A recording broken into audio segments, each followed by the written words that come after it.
você ter essa escolha de poder honrar e de oferecer para Deus a tua vida, o teu louvor, a tua adoração.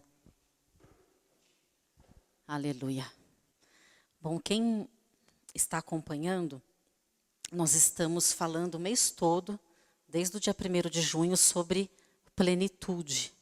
Quem tem estado, assim, aos domingos, dia 1º, depois acho que foi 8, 15, amém. E o tema do mês é plenitude. E a minha oração hoje é para que você, muito mais do que você ouvir sobre plenitude, muito mais do que você entender o que a palavra de Deus diz, muito mais do que você conhecer um conceito, eu oro para que você experimente isso. Porque só ouvir é muito pouco.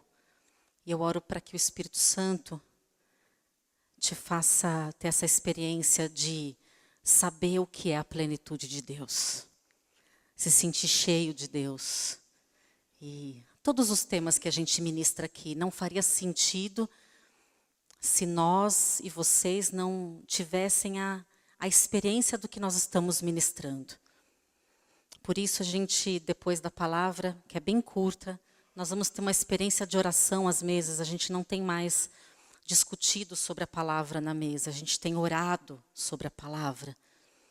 E mais do que nunca, quando a gente fala de plenitude, nós precisamos da manifestação de Deus, precisamos que o Espírito Santo faça, porque senão você vai sair daqui frustrado, você vai sair um pouco mais sabido, conhecendo mais alguma coisa, a tua palavra, mas enfim, isso não é suficiente. Você precisa sair daqui experimentando a presença do Deus que é pleno. Amém? Isso tem que ser o teu desejo. Você não pode sair daqui conformado que não aconteceu nada. Porque o Espírito Santo está aqui. E você, se você se colocar na presença dele, ele vai falar. E cada um, Deus vai falar de uma maneira. Porque Deus não é um Deus que fala com todo mundo igual. Deus fala individualmente. Então, que ele possa se revelar a você como Deus pleno. Amém? No primeiro domingo, no dia 1º, quem ouviu, quem não ouviu, é uma bênção poder ouvir na nossa página. O pastor Robério começou o estudo sobre plenitude. Ali ele dá algumas explicações muito importantes para a gente entender o que é plenitude.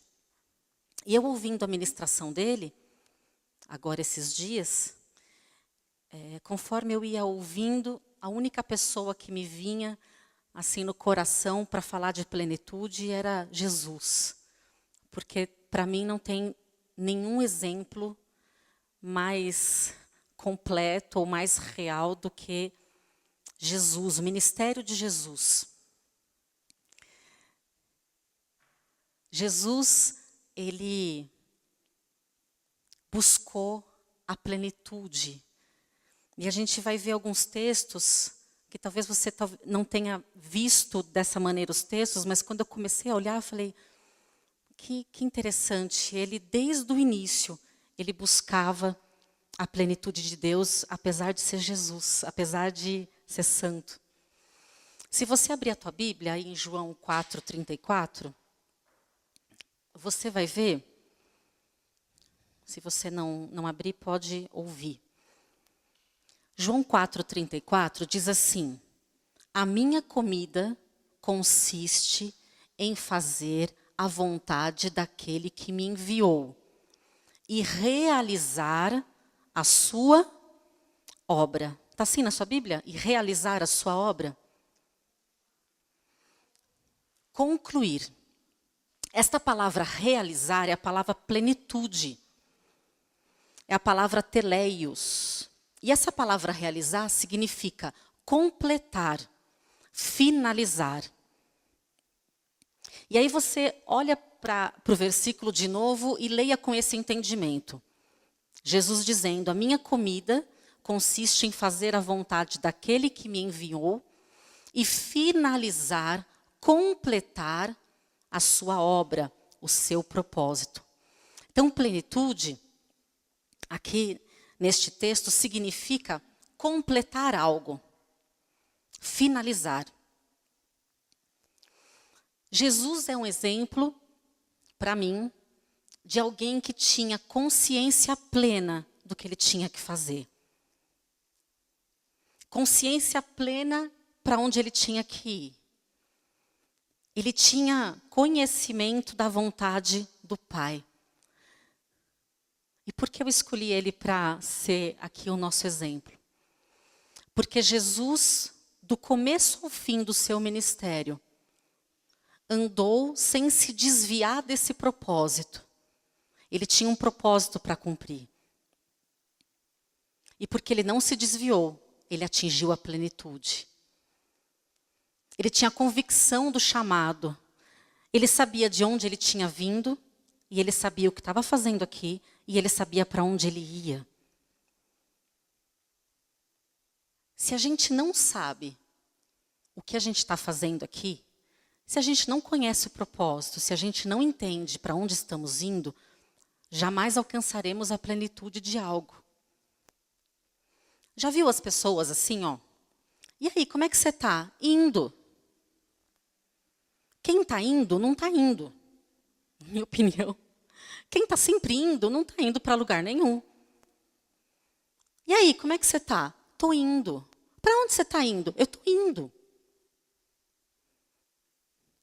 Se você não sabe para onde está indo, você não chega a parte alguma. Você tem que saber para onde você está indo. Você tem que conhecer o propósito. Como você vai completar alguma coisa se você não sabe nem o que é para fazer? Essa semana, estudando essa palavra, eu me lembrei de uma cena na minha escola, muito tempo atrás. E a professora era uma professora lá que explicava muito rápido e ela era bem agitada. E se você piscasse, você não entendia nada. Então, eu ficava assim lá, né, prestando atenção. Aí ela deu uma tarefa e falou para fazer. Dali 2, 3 minutos, quem terminou? E aí eu levantei a mão e mais alguns levantaram a mão, terminamos. Aí ela virou para o meu amigo que estava na minha frente e falou assim, fulano, você terminou? Ele disse assim, eu nem entendi o que era para fazer. Só para ilustrar o que eu estou falando aqui.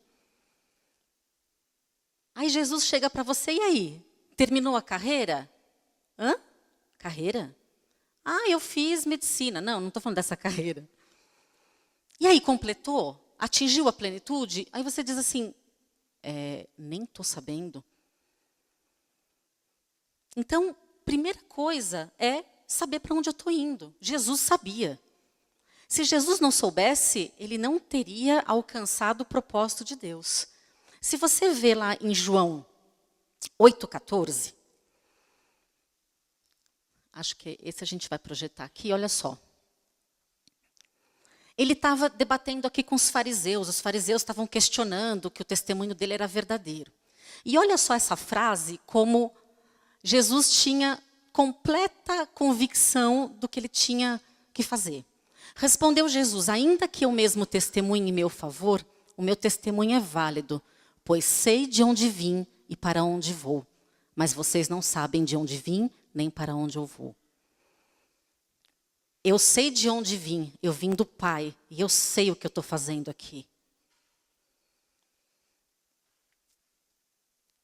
Quando a gente está determinado a seguir o propósito de Deus, a direção que Deus deu para nós, algumas coisas acontecem no meio do caminho para nos desviar e chamar a nossa atenção. Com Jesus também aconteceu isso. Você vê isso na tentação do deserto, quando Satanás propõe coisas maravilhosas para ele, e ele rebate com a palavra de Deus. E ele diz, não quero isso, não vou fazer isso, porque ele tinha claro a vontade do Pai. E depois, um outro momento que ele foi tentado também a se desviar do caminho, foi quando Pedro, movido de um sentimento de indignação, de perda, ali em Mateus capítulo 16, acho que você conhece esse texto, Põe para nós, Vlad, Mateus 16, 21. Aqui é o momento que Jesus está explicando para os discípulos o que iria acontecer dali para frente. Que ele iria morrer. Desde aquele momento, Jesus começou a explicar aos seus discípulos que era necessário que ele fosse para Jerusalém. Olha que interessante, ele tinha claro as direções que ele deveria ir. Eu devo ir para Jerusalém. Para quê? Porque ali eu vou sofrer. Por quê? É necessário que seja assim. E aí no versículo 22 e 23, Pedro olha para Jesus e fala, não vai acontecer isso. Não, Jesus, não vai morrer. Não vai sofrer. E ali Jesus repreende Pedro e tem um discernimento espiritual de que Satanás estava usando a vida de Pedro, e ele diz assim, para trás de mim, Satanás, você é uma pedra de tropeço para mim, e não pensa nas coisas de Deus, mas nas coisas do homem. Pedro, porque amava Jesus, não, Jesus, não vai para Jerusalém, não vai sofrer, isso não vai acontecer com você. E Jesus disse, vai acontecer sim, porque esse é o propósito de Deus. E eu vou para Jerusalém. Quando a gente está convicto de onde nós temos que ir, nós sabemos também como enfrentar os inimigos e como enfrentar situações que se opõem a nós. Se você nunca sabe para onde vai, você não sabe com quem você luta, você não sabe para que você luta, você não sabe nem orar. E Jesus vai até a cruz, sabendo o que tinha que acontecer. Convicção do chamado. E mesmo Pedro ali dizendo, não vai acontecer. E ali ele podia ter dito, é mesmo. Acho que não vai acontecer. É melhor que eu não vá para Jerusalém. Mas ele tinha comunhão o tempo todo com o Pai, e era a vontade do Pai que isso acontecesse. Quando você vê ali no capítulo 19 de João, quando ele já está crucificado, no versículo 30, quando ele diz ali, está consumado. Essa palavra consumado é a mesma palavra de João 4,34 que a gente começou a falar. Teleios, é a palavra completar. Ali ele disse, o que é esse consumado? Acabou. Eu finalizei. Eu cheguei na plenitude do propósito do meu Pai. Está consumado acabou.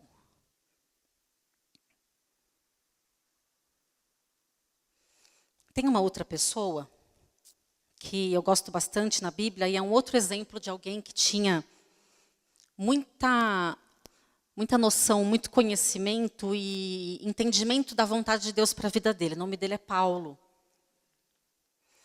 Vocês conhecem aquele texto que ele fala de completar a carreira?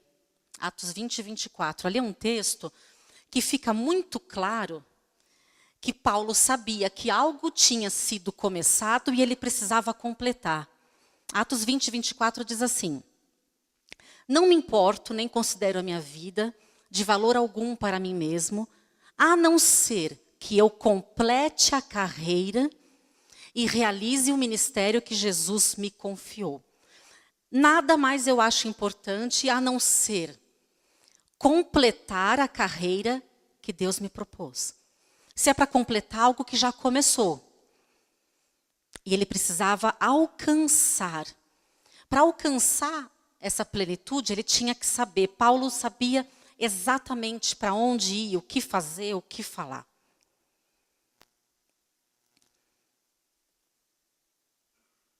Era a coisa mais importante, era cumprir o propósito de Deus aqui.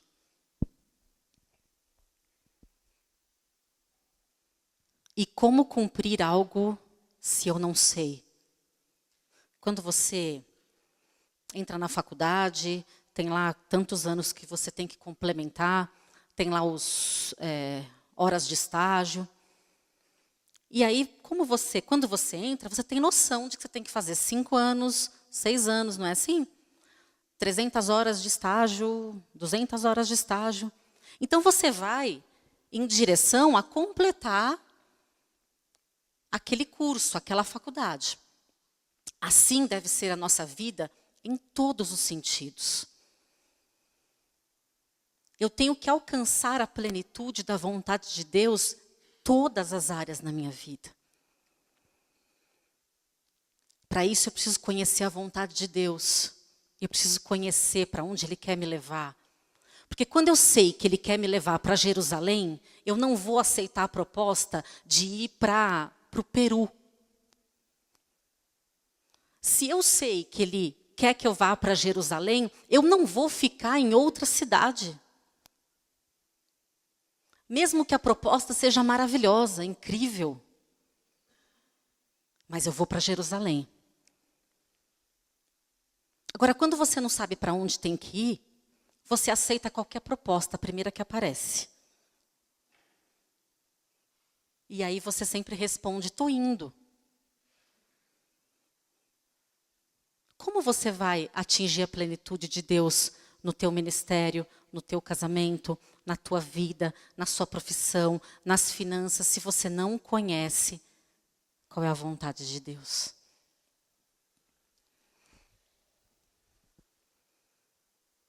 Tem muitas áreas nas nossas vidas que a gente fica tentando uma coisa, tentando outra. Tem gente que faz tantas escolhas e ela nunca sabe para onde ela está indo. Já conheceu gente assim? A pessoa, ela começa a faculdade, mas nem sabe por que ela está ali. Ela está no 2º ano, mas não é bem o que ela quer. Ela já está se formando, mas não era o que ela queria. Aí ela tranca a matrícula, vai para o outro, vai para lá, vai para cá. Ou até mesmo no ministério. E é da vontade de Deus que a gente conheça a vontade dEle para todas as coisas nas nossas vidas. É da vontade dEle. Tem uma outra pessoa, que é só uma ilustração aqui, de alguém que era uma pessoa convicta e sabia o que tinha que fazer. Essa pessoa é Neemias. Quando Deus chama Neemias, Neemias tinha bem claro qual era a obra que ele tinha que realizar. Ele conhecia a promessa dada a Moisés e ele sabia que ele tinha que reconstruir os muros de Jerusalém. Qualquer coisa que fugisse disso, Neemias não ia gastar a sua atenção. A sua atenção, a sua dedicação era reconstruir os muros. E é muito interessante quando você vê gente que não abre mão do propósito, não desvia o olhar, a pessoa que anda focada, determinada, que até o jeito dela andar é diferente. Você pode até querer falar com ela, mas se ela estiver indo para aquele lugar, mas ela vai. Ela está determinada. E Neemias, se vocês depois lerem os capítulos, mas em especial o capítulo 6, quando ele estava ali quase finalizando ali a reconstrução dos muros, ali diz que estava faltando só colocar as portas e tal, os inimigos mandam um recado para Neemias, mandando chamar ele. Estava vendo que estava quase terminado, vamos tentar chamar a atenção do Neemias, para que ele não termine. Aí manda os mensageiros uma vez, ele diz, eu não vou. Manda a segunda vez, eu não vou. Mandaram 5 vezes. No capítulo 6, no versículo 3, ele diz assim, manda dizer que eu não vou descer daqui, porque eu tenho uma obra para fazer. Neemias 6, 3. Ah, mas é uma coisa importante. Não vou. Não, mas é só rapidinho. Não vou. Mas que custa descer só um pouquinho? Não, daqui eu não desço, porque eu tenho um propósito. Mas tem uma outra alternativa? Não, eu vou para lá. Mas o que você vai fazer lá? Deus mandou ir para Jerusalém. Quando Jesus ensina os discípulos sobre o Espírito Santo que ele mandaria, depois que ele morresse, ali no livro de Atos você vê uma situação parecida. Porque Jesus falou, fiquem esperando, porque eu vou mandar o meu Espírito. E eles ficaram ali fazendo o quê no livro de Atos? Orando e esperando. Cumprir o quê? A promessa. E sabe o que aconteceu? Depois de 40 dias, o Espírito Santo veio. Imagina que Jesus falou para nós aqui, para ficarmos aqui, enquanto Ele vai mandar o Espírito Santo dele. Aí a gente fica um dia, 2, 3, um domingo, e vai passando os domingos. E aí vai chegando aquelas pessoas que, começam a perguntar, e aí, o que vocês estão fazendo? Esperando. Mas não pode esperar em casa? Não, porque Deus mandou esperar aqui. Porque Deus, quando dá uma ordem, gente, é específico. Deus não fala espera em qualquer lugar. É para esperar ali. Mas tanto faz esperar aqui ou em casa. Não, para Deus não é tanto faz. Se Deus mandou esperar aqui, tem um motivo. Mas vocês estão esperando há quanto tempo? Ah, já faz bastante tempo. E vão ficar esperando ainda? Vamos. Agora, aquela pessoa que não ouviu a promessa, que não sabe o que está acontecendo, vai ter muita dificuldade para ficar esperando. Porque eu não sei quem aqui já teve a oportunidade de ouvir Deus claramente. De ouvir, assim, é para a direita, é naquele lugar. Quando Deus fala, claro, e quando a gente entende, é muito difícil a gente não fazer o que Ele falou, porque você ouviu. E eu sei que é muito complicado, é muito difícil quando a gente não ouve. Quando a gente não sabe a promessa, permanecer, ser constante, perseverar naquilo. Por isso, hoje, uma das orações que a gente vai fazer às mesas é que tem pessoas aqui que jamais ouviram falar de propósito de Deus. Algumas pessoas já sabem o propósito, estão indo lá na direção, estão focadas. Algumas sabem o propósito, mas deram uma paradinha em outra cidade, deram uma desviadinha, e aí Deus vai trazer para o prumo hoje. E tem gente que não sabe nem o que é prumo, que nunca ouviu o propósito de Deus. Deus falar, Jane, eu quero que você faça isso. Aí você diz assim para mim, Deus fala assim? Fala. Eu acho que a coisa mais especial que existe é quando Deus fala e a gente ouve. As crianças costumam muito perguntar para nós, assim, adultos, como que é que Deus fala? É assim, igual você está falando? É. Às vezes é. E aí você fala assim, outro dia uma menina, ela achou uma pirâmide de cristal no meio da rua e ela veio me mostrar aquela pirâmide perguntando se era de Deus, aquilo e tal. Aí, era uma coisa bem estranha aquela pirâmide. Aí, eu falei assim, olha, você vai, porque é uma menina que já entregou a vida dela para Jesus, você vai orar agora, perguntando para Deus se Ele quer que você fique com essa pirâmide.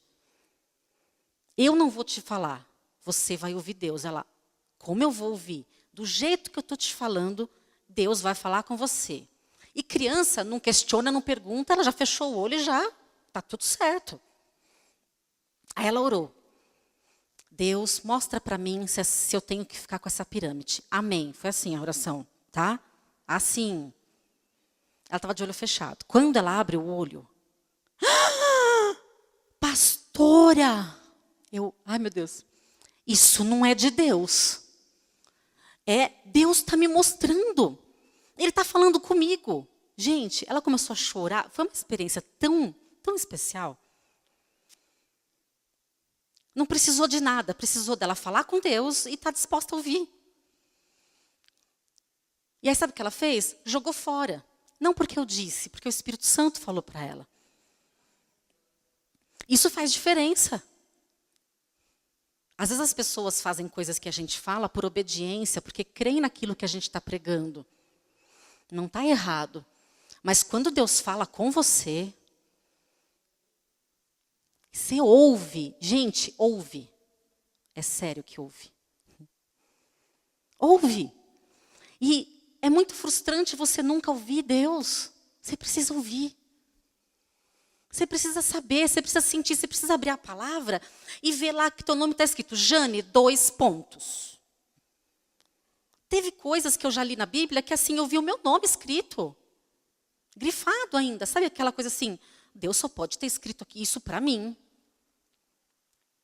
E Deus vai usar pessoas na sua mesa hoje para te trazer uma palavra. Você pode ouvir Deus hoje aqui, você pode ouvir no carro, você pode ouvir tomando banho, você pode ouvir em qualquer lugar.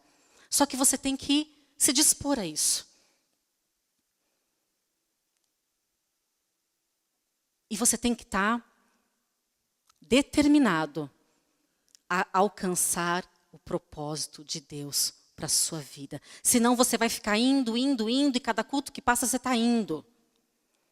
Mas não quando alguém te perguntar, você diz assim, eu estou indo para o alvo.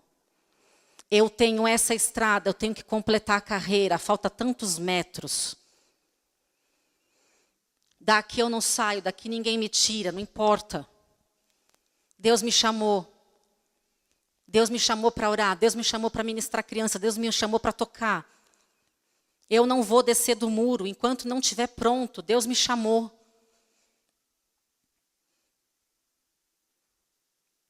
Quando você lê o livro de Atos, eu fiquei lendo o livro de Atos essa semana, foi tão interessante, porque depois que o Espírito Santo veio e encheu aqueles discípulos, cada coisa tremenda aconteceu. E eles não só foram cheios do Espírito Santo, mas eles eram convictos do que eles tinham que fazer.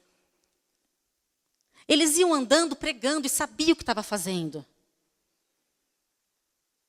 Sabia o que estava falando. Tem um capítulo lá que ia prender eles, aí Pedro falou, pode prender, eu não vou deixar de falar do meu Deus. Cheio do Espírito. Pode fechar minha boca, eu falo com o pé. Pode fechar. Pode amarrar meu pé, falo com a mão, porque eu vou. E eles cheios do Espírito, e ali diz que as pessoas vinham atrás deles, e pessoas iam se convertendo, querendo ouvir o que eles estavam falando. Por quê? Existe uma unção sobre a vida daquele que está dentro do propósito de Deus. Vocês entendem isso? Existe uma unção, uma presença de Deus em quem está focado. Existe uma unção sobre Jesus. Aonde ele passava, as pessoas eram tocadas.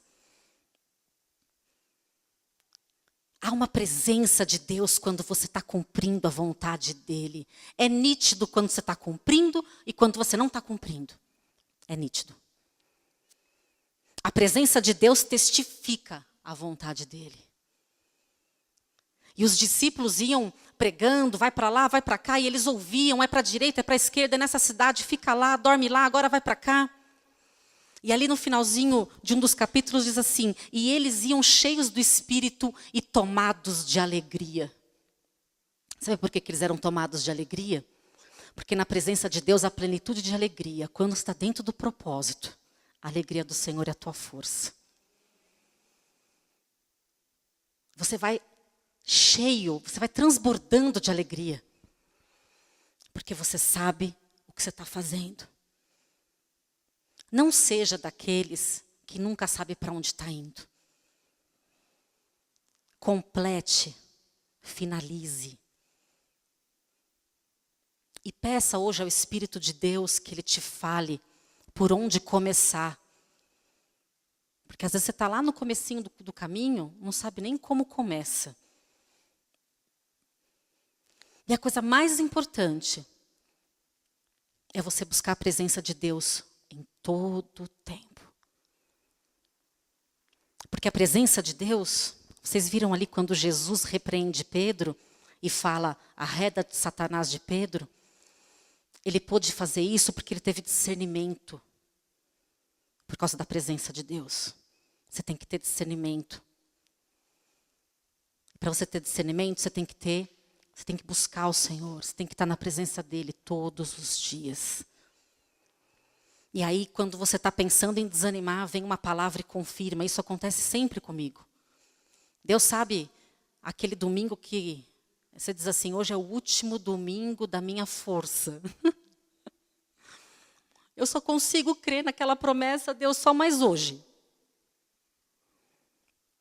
Uma vez eu estava, um assunto assim que eu tenho com Deus, assim, uma promessa que Ele tem para a minha vida. E teve um dia, faz uns anos já, que eu saí de casa e falei, Deus, eu sei que o Senhor tem a promessa, mas assim, zerou aqui, zerou. Não consigo mais acreditar em nada. E naquele dia não tinha culto, não tinha igreja, não tinha nada. Aí, eu não sei quem é da época que existia aquele tênis Keds. Sabe Keds? Só eu sei que é Keds? Ah, Keds. Os novinhos não sabem nem o que eu estou falando. Keds. Era um tênis branquinho, né?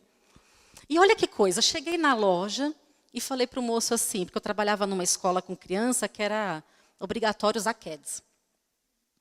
E era aquele dia que eu estava assim, péssima. Aí eu fui comprar o Keds, pedi para o rapaz, quando ele veio colocar o sapato no meu pé, ele disse assim, você sabia que Deus te ama muito? Aí eu fiz assim. Aí ele fez assim, e Deus mandou te dizer que aquela promessa que Ele disse há tanto tempo atrás, não passou do tempo, não passou da hora. E eu assim, com o pé no cara. Ele amarrando, você é crente? Aí ele diz assim, o que é isso? Não, tudo bem, já entendi tudo. Porque Deus usa quem Ele quer. O cara nem sabia o que era crente. Mas ele falou assim, olha, foi mais forte que eu tinha que te dizer isso. E aí, por causa daquela palavra, que eu sabia que era vinda de Deus, eu consegui andar mais um tanto. E toda vez que eu começo, sabe, não acontece com você? Você começa aquele achar que não é. Deus vem e fala. Deus, hoje não dá, Deus, já são muitos anos.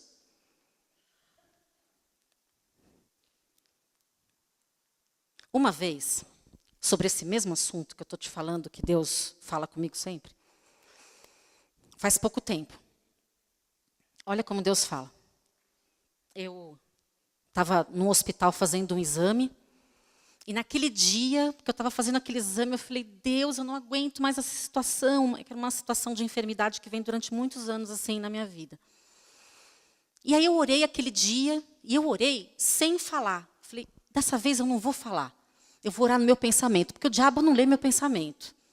Então eu vou orar, e ninguém vai ouvir, porque eu tinha receio de o diabo usar uma outra pessoa para me enganar, sabe assim? Porque a gente pensa besteira, sabe? Eu também penso, você também pensa? Aí eu orei no meu pensamento e não falei aquela oração para ninguém, era um sábado. E eu estava naquele ponto assim, e eu ainda falei para Deus assim, Deus, no meu pensamento, fala para mim sobre esse assunto. Deus, está tudo bem se o Senhor falar que não, mas fala alguma coisa. Se o Senhor não fala, eu nunca sei se é, se não é. Orei. Fomos num casamento à noite. Não contei nem para o meu marido essa oração, para ninguém. Está lá no meio do casamento, acaba o casamento, vem a mãe do noivo na minha direção, assim, ó. Aquela oração que você fez hoje cedo no hospital, meu marido olhou para mim. Deus está mandando dizer que Ele não está atrasado, porque Ele não se atrasa. É para você continuar crendo, porque a aprovação está no fim. Assim, eu não estou exagerando. Aí meu marido, que oração? E aí eu falei, como assim? Eu orei no meu pensamento. Porque essa promessa é importante para mim, mas é mais para Deus. É muito mais da vontade de Deus do que a minha, de cumprir o propósito dEle na minha vida. Então, quando Ele vê que eu estou desanimando, quando Ele vê que eu vou deixar de orar por aquilo, quando Ele vê que eu estou me desviando, Ele vem e fala. Então você vai sair daqui hoje convicto do chamado, do que Deus quer para o teu casamento, do que Deus quer para a tua profissão. Deus fala. Ele fala. Não é da vontade dele que você ande perdido. Amém? Olhe para Jesus porque ele é teu exemplo. E você vai andar convicto. Você vai andar sabendo para onde vai. Amém? Feche os teus olhos.